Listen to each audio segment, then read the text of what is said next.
Hello everyone, welcome to my YouTube channel. तो आज हमारी पॉलिटिक एमसीक्यू सीरीज की क्लास नंबर 35 और टॉपिक 20 विधानसभा। तो चलिए शुरू करते हैं। आज की क्लास का हमारा पहला क्वेश्चन है, राज्य विधानसभा का गठन संविधान के किस अनुच्छेद के तहत किया जाता है? अनुच्छेद 163, अनुच्छेद 169, अनुच्छेद 170 या अनुच्छेद 174? तो इस क्वेश्चन का right answer option number C, राज्य में विधानसभा का गठन अनुच्छेद 170 के तहत किया जाता है। अनुच्छेद 163, इसमें बताया गया है कि राज्यपाल को अपने कार्यों को करने के लिए एक मंत्रिपरिषद की आवश्यकता होती है, जिसका प्रधान मुख्यमंत्री होता है। अनुच्छेद 169 में विधान परिषद के बारे में वर्णन दिया गया है और अनुच्छेद 174 में राज्य विधानमंडल के 70 आहूत करने, 17 अवसान और उनका विघटन करने का राज्य विधानमंडल के 70 आहूत, 17 अवसान और विघटन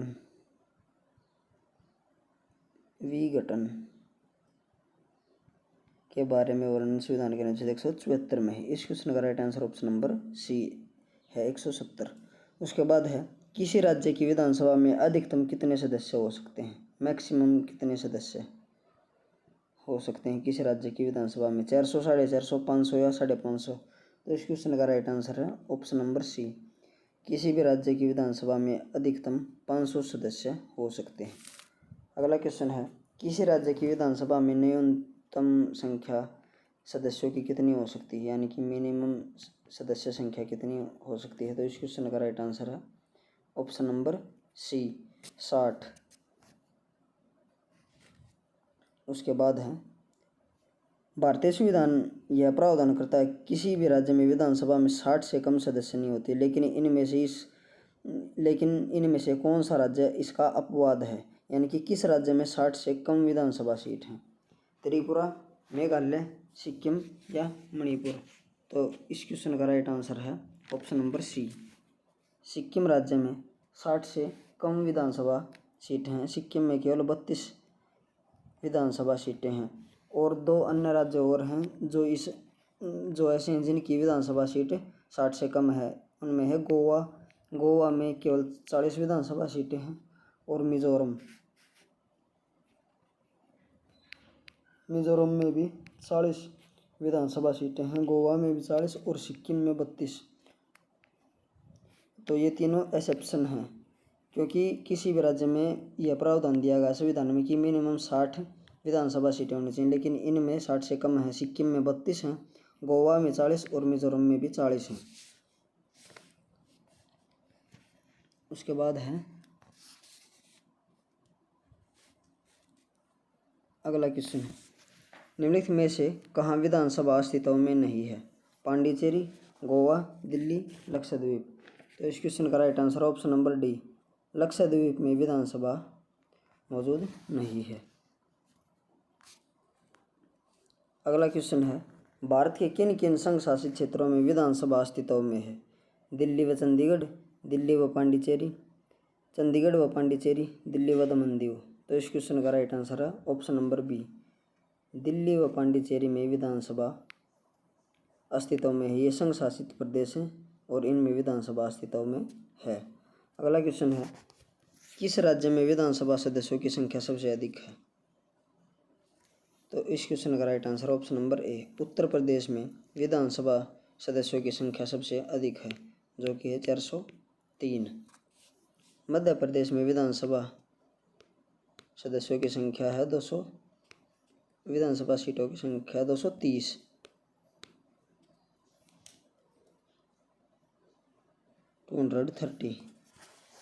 बिहार में हैं 243 विधानसभा सीटें और राजस्थान में हैं 200। अगला क्वेश्चन है, किन राज्यों के जोड़ों में विधानसभा सीटों की संख्या बराबर है? बिहार व तमिलनाडु, कर्नाटक व मध्य प्रदेश, हरियाणा व छत्तीसगढ़ या पंजाब व उड़ीसा? तो इस क्वेश्चन का right answer option number C, Haryana व छत्तीसगढ़ में विधानसभा सीटों की संख्या बराबर है। इन दोनों राज्यों में 90-90 विधानसभा सीटें हैं, हरियाणा में भी और छत्तीसगढ़ में भी। बिहार में 243 हैं, तमिलनाडु में 234 विधानसभा सीटें हैं, कर्नाटक में 225 विधानसभा सीटें हैं और मध्य प्रदेश में 230 विधानसभा सीटें हैं, पंजाब में 117 तथा उड़ीसा में 147 विधानसभा सीट हैं। अगला क्वेश्चन है, उत्तर प्रदेश में विधानसभा में सदस्यों की संख्या कितनी है? 424, 403, 401 या 397? तो इस क्वेश्चन का right answer option number B, Uttar Pradesh में विधानसभा सदस्यों की संख्या 403 है। अगला क्वेश्चन है, असम विधानसभा में कितने सदस्य हैं? 125, 126, 127 या 128? तो इस क्वेश्चन का राइट आंसर है ऑप्शन नंबर बी, असम विधानसभा में 126 सदस्य हैं। अगला क्वेश्चन है, बिहार विधानसभा में सीटों की कुल संख्या कितनी है? 241, 243, 323 या 324? तो इस क्वेश्चन का भी right answer option number B है, विधानसभा की सीटें बिहार में 243 हैं। अगला क्वेश्चन है, विधानसभा के प्रत्येक सदस्य कम से कम कितनी जनसंख्या का प्रतिनिधित्व करते हैं? 50,000, 75,000, 80,000 या 10,000? तो इस क्वेश्चन का right answer option number B, Vidhan Sabha का प्रत्येक सदस्य कम से कम 75,000 की जनसंख्या का प्रतिनिधित्व करता है। अगला क्वेश्चन है, सामान्यतः विधानसभा का कार्यकाल कितने वर्ष का होता है? 3 वर्ष, 4 वर्ष, 5 वर्ष या 6 वर्ष? तो इस क्वेश्चन का right answer option number C, सामान्यतः विधानसभा का कार्यकाल 5 वर्ष का होता है। अगला क्वेश्चन है, राष्ट्रीय आपात के उद्घोषणा के प्रवर्तन रहने की स्थिति में विधानसभा की अवधि को कितना समय के लिए बढ़ाया जा सकता है?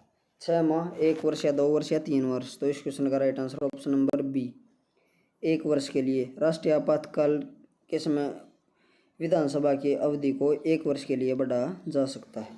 अगला क्वेश्चन है, सर्वप्रथम किस राज्य की विधानसभा का विघटन उसकी प्रथम बैठक होने से पहले ही कर दिया गया था? तमिलनाडु, आंध्र प्रदेश, केरल या कर्नाटक? तो इस क्वेश्चन का राइट आंसर है ऑप्शन नंबर सी, केरल।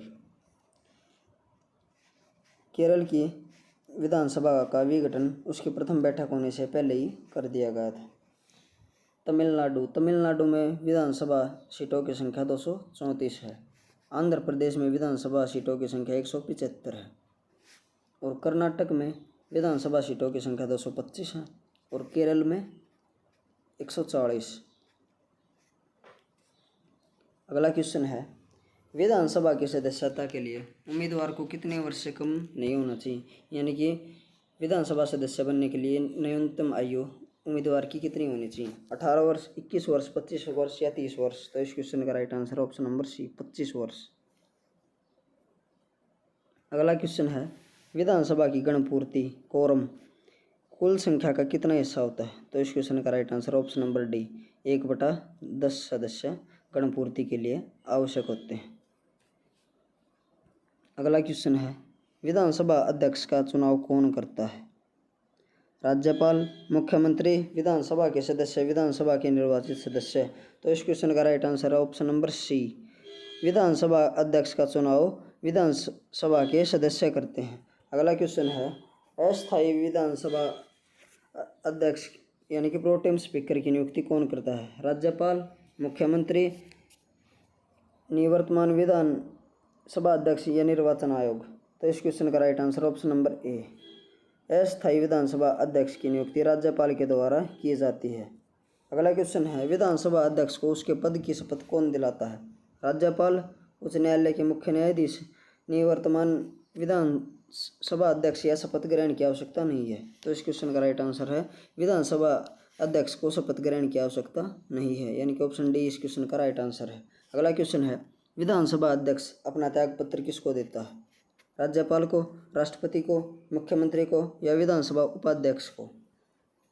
तो इस क्वेश्चन का right answer option number D, Vidhan Sabha का अध्यक्ष अपना त्यागपत्र विधानसभा के उपाध्यक्ष को देता है। अगला क्वेश्चन है, विधानसभा अध्यक्ष को किस प्रकार पद से हटाया जा सकता है?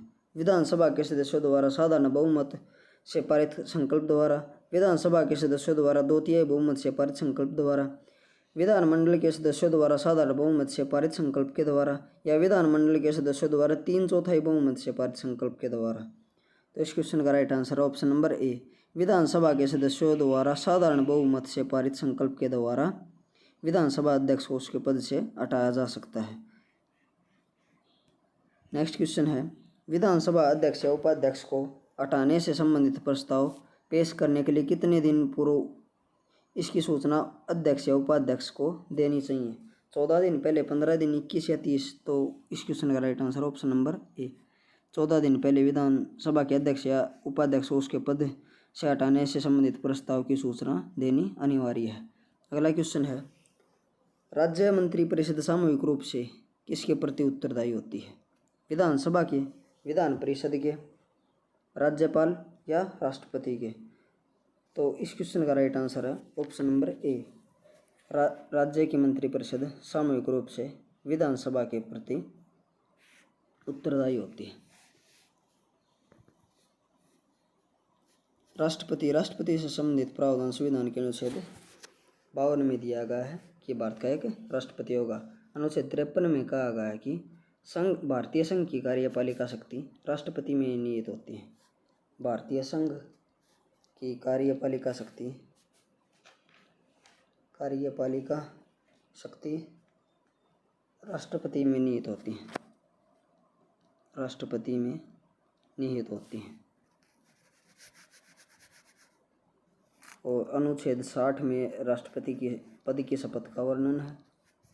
अनुच्छेद 61 में राष्ट्रपति ब्रह्म अभियोग का और राष्ट्रपति पद के लिए योग्यताओं का वर्णन अनुच्छेद 58 में दिया गया है। राज्यपाल से संबंधित प्रावधान संविधान के अनुच्छेद 153 में कि जिसमें बताया गया कि प्रत्येक राज्य के लिए एक राज्यपाल होगा। लेकिन 7वें संविधान संशोधन 1956 के द्वारा इसमें एक परंतु जोड़ा गया है कि एक ही व्यक्ति को 2 या 2 से अधिक राज्यों का राज्यपाल भी नियुक्त किया जा सकता है। अगला क्वेश्चन है, राज्य विधानमंडल का कोई सदस्य अपने सदन की आज्ञा के बिना सदन के सत्र से लगातार कितने दिनों तक अनुपस्थित रहता है तो सदन उसे निष्कासित करके उसके स्थान को रिक्त घोषित कर सकता है? 30 दिन, 45 दिन, 60 दिन या 100 दिन? तो इस क्वेश्चन का राइट आंसर है ऑप्शन नंबर सी, यानी कि अगर कोई सदस्य 60 दिन तक बिना बताए सदन के सत्र से लगातार अनुपस्थित रहता है तो उसे निष्कासित करके उसके स्थान को रिक्त घोषित कर दिया जाता है। राज्य की विधानसभा के सत्रावसान के आदेश किसके द्वारा दिए जाते हैं? राज्यपाल, विधानसभा अध्यक्ष, मुख्यमंत्री या विधि मंत्री? तो इस क्वेश्चन का राइट आंसर ऑप्शन नंबर ए, राज्यपाल के द्वारा राज्य की विधानसभा के सत्रावसान के आदेश दिए जाते हैं। राज्यपाल से संबंधित पद का प्रावधान संविधान के अनुच्छेद 153 में दिया गया है कि प्रत्येक राज्य के लिए एक राज्यपाल होगा। और राज्यपाल की नियुक्ति का प्रावधान संविधान के अनुच्छेद 155 में दिया गया है और इसकी नियुक्ति राष्ट्रपति के द्वारा की जाती है। और मुख्यमंत्री से संबंधित प्रावधान संविधान के अनुच्छेद 164 में दिया गया है मुख्यमंत्री के पद के लिए। अगला क्वेश्चन है, विधानसभा का सदस्य रहे बिना कोई भी व्यक्ति कितने दिन तक मंत्री पद पर आसीन रह सकता है? 3 महीने, 6 महीने, 1 वर्ष या राज्यपाल के प्रसाद पर्यंत? तो इस क्वेश्चन का right answer option number B, Vidhan Sabha का सदस्य रहे बिना कोई भी व्यक्ति केवल 6 महीने तक अपने पद पर रह सकता है। अगला क्वेश्चन है, विधानसभा सदस्यों का निर्वाचन किसकी देखरेख में होता है? राज्यपाल, निर्वाचन आयोग, मुख्यमंत्री या उच्च न्यायालय? तो इस क्वेश्चन का right answer option number B, Vidhan Sabha के सदस्यों का निर्वाचन आयोग की देखरेख में होता है। निर्वाचन आयोग के बारे में वर्णन संविधान के भाग 15 में अनुच्छेद 324 से लेकर 329 तक है। मुख्यमंत्री से संबंधित प्रावधान संविधान के अनुच्छेद 164 में है। उच्च न्यायालय से संबंधित प्रावधान संविधान के अनुच्छेद 214 में दिया गया है कि प्रत्येक राज्य के लिए एक उच्च न्यायालय होगा। वर्तमान में भारत में 25 उच्च न्यायालय हैं, जिनमें से 3 ऐसे उच्च न्यायालय जिनका क्षेत्राधिकार एक राज्य से अधिक है। और सबसे पहले 1862 में 3 उच्च न्यायालय बने थे, कलकत्ता, बम्बई और मद्रास। ये 1861 के अधिनियम के तहत 1862 में स्थापित किए गए थे। उसके बाद है भारत का सबसे बड़ा उच्च न्यायालय इलाहाबाद उच्च न्यायालय है। इलाहाबाद उच्च न्यायालय भारत का सबसे बड़ा उच्च न्यायालय, जो कि 1866 में बना था।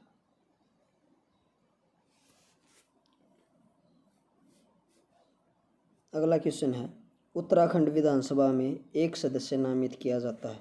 ईसाई समुदाय से, मुस्लिम समुदाय से, एंग्लो इंडियन समुदाय से, पारसी समुदाय से। इस क्वेश्चन का right answer option number C, Uttarakhand Vidhan Sabha में एक सदस्य एंग्लो इंडियन समुदाय से नामित किया जाता है। उसके बाद है, कोई विधेयक धन विधेयक है या नहीं, इसका निर्णय राज्य में कौन करता है? राज्यपाल, मुख्यमंत्री, विधानसभा अध्यक्ष या वित्त मंत्री। तो इस क्वेश्चन का right answer option number C, कोई भी विधेयक धन विधेयक है या नहीं, इसका निर्णय राज्य में विधानसभा अध्यक्ष के द्वारा किया जाता है। अगला क्वेश्चन है, राज्य की विधानसभा को कितनी समय अवधि के अंदर संवैधानिक संशोधन विधेयक को स्वीकार अथवा अस्वीकार करना पड़ता है? 14 दिन, 30 दिन, 6 माह या कोई निश्चित सीमा नहीं है। तो इस क्वेश्चन का right answer option number D, कोई भी निश्चित सीमा नहीं है। अगला क्वेश्चन है, भारत में विधानसभा चुनाव किस आधार पर होते हैं? एकल हस्तांतरणीय मत, सीमित मताधिकार, आनुपातिक प्रतिनिधित्व, वैश्विक मताधिकार। तो इस क्वेश्चन का राइट आंसर है, भारत में विधानसभा के चुनाव वैश्विक मताधिकार के आधार पर होते हैं। अगला क्वेश्चन है, यदि किसी राज्य विधानसभा के निर्वाचन में निर्वाचित घोषित होने वाला प्रत्याशी अपनी शिफ्ट राशि खो देता है, तो इसका अर्थ है वो मतदान बहुत कम हुआ। या ऑप्शन नंबर बी, बहुसदस्यीय निर्वाचन क्षेत्र के लिए निर्वाचन था। या ऑप्शन नंबर सी, निर्वाचित प्रत्याशियों को अपनी निकटतम प्रतिद्वंदी पर एक विजय बहुत कम मतों से बनी, या निर्वाचन लड़ने वाले प्रत्याशियों की संख्या बहुत अधिक थी। तो इस क्वेश्चन का right answer option number D, निर्वाचन लड़ने वाले प्रत्याशियों की संख्या बहुत अधिक थी। अगला क्वेश्चन है, राज्यों में मनी बिल प्रस्तुत किया जा सकता है दोनों सदनों में से किसी भी सदन में, दोनों सदनों में, परस्पर, एक साथ, केवल विधानसभा में या केवल उच्च सदन में? तो इस क्वेश्चन का right answer option number C, केवल विधानसभा में मनी बिल को प्रस्तुत किया जा सकता है। अगला क्वेश्चन है, किसी विधानसभा में कोई धन विधेयक निम्न में से किसकी अनुमति के बिना प्रस्तुत नहीं किया जा सकता? धन विधेयक को किसकी अनुमति के बिना प्रस्तुत नहीं किया जा सकता? राज्यपाल, मुख्यमंत्री, वित्त मंत्री या स्पीकर? तो इस क्वेश्चन का राइट आंसर ऑप्शन नंबर ए, धन विधेयक को विधानसभा में राज्यपाल की अनुमति के बिना प्रस्तुत नहीं किया जा सकता है। अब इस टॉपिक का एक रिवीजन कर लेते हैं। विधानसभा से संबंधित प्रावधान संविधान के 170 में दिया गया है। किसी भी राज्य की विधानसभा में अधिकतम 500 सदस्य और कम से कम यानी कि मिनिमम 60 सदस्य होने चाहिए। लेकिन इनमें 3 राज्य अपवाद हैं, यानी कि एक्सेप्शंस हैं।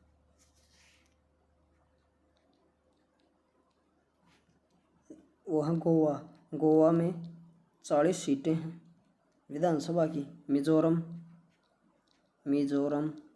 में भी विधानसभा की 40 सीट हैं।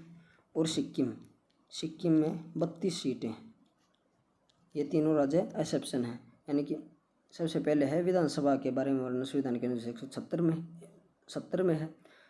विधानसभा में अधिकतम सीटें 500 हो सकती हैं, कम से कम 60। इसमें एक्सेप्शन है गोवा में 40 विधानसभा सीट हैं, मिजोरम में भी 40 हैं और सिक्किम में 32 हैं। यानी कि 3 राज्य एक्सेप्शन हैं इसके। उसके बाद है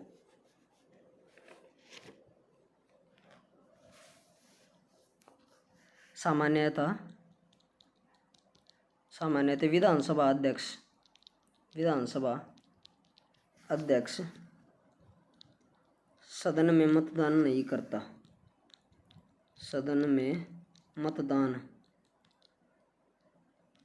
करता। परंतु यदि मत बराबरी में बंट जाए तो निर्णायक मत देता है। परंतु यदि मत बराबरी में बट जाए,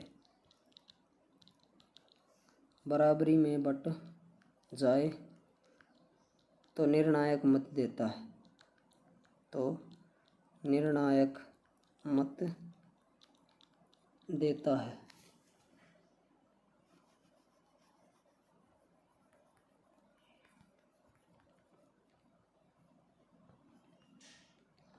और जब कभी अध्यक्ष को उसके पद से हटाने का प्रस्ताव विचाराधीन हो, उसके पद से हटाने का प्रस्ताव विचाराधीन हो तो वह सदन की बैठकों की अध्यक्षता नहीं करता, वह सदन की बैठकों की अध्यक्षता नहीं करता, बैठकों की अध्यक्षता नहीं करता है, नहीं करता है। और कोई भी विधेयक धन विधेयक है या नहीं, इसका निर्णय विधानसभा अध्यक्ष ही करता है। कोई भी विधेयक धन विधेयक मनी बिल धन विधेयक है या नहीं है, इसका निर्णय विधानसभा अध्यक्ष के द्वारा ही किया जाता है, विधानसभा अध्यक्ष के द्वारा किया जाता है। और राज्यपाल विधानसभा में एक सदस्य एंग्लो इंडियन समुदाय से मनोनीत कर सकता है। और यदि किसी विधेयक पर विधानसभा तथा विधान परिषद में गतिरोध उत्पन्न हो जाए, यानी कि बहस हो जाए किसी भी मुद्दे को लेकर, तो दोनों की संयुक्त अधिवेशन का प्रावधान नहीं है, तो दोनों सदनों के संयुक्त अधिवेशन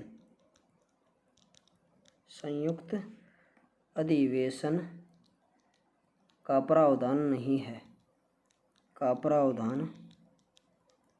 नहीं है, ऐसे में विधानसभा का कानून मान्य होगा।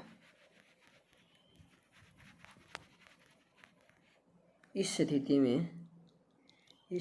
में विधानसभा का कानून मान्य होगा, विधानसभा का कानून मान्य होगा।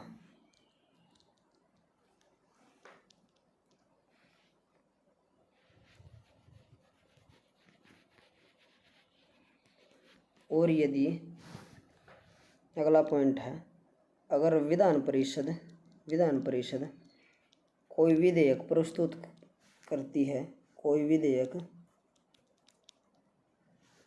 प्रस्तुत करती है और उसे पारित करके विधानसभा में भेजती है, और उसे पारित करके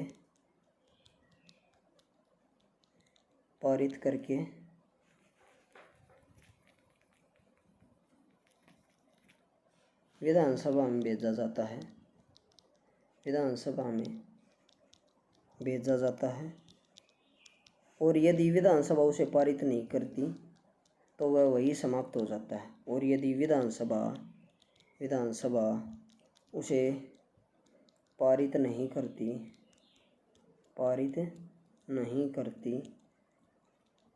तो वह विधेयक वही समाप्त हो जाता है, तो वह विधेयक वहीं समाप्त हो जाता है।